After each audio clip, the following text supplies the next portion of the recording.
حضرت شیر شاہ ولی رحمۃ اللہ علیہ اپنی زندگی میں حلال رزق کے معاملے میں انتہائی محتاط تھے۔ ایک مرتبہ ایک شخص نے عقیدت میں آ کر آپ کو قیمتی تحفہ پیش کیا۔ آپ نے تحفہ لینے سے پہلے اس شخص سے نرمی سے پوچھا، یہ مال کہاں سے آیا ہے؟ اس شخص نے تھوڑی ہچکچاہٹ کے بعد کہا،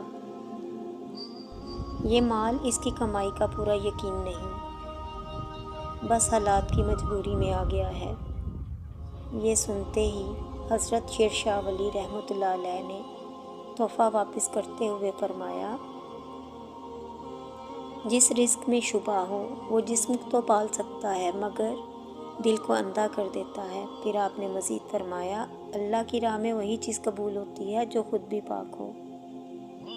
یہ سن کر وہ شخص رو پڑا، اپنے کاروبار کی اصلاح کی اور حلال کمائی کی طرف لوٹ آیا۔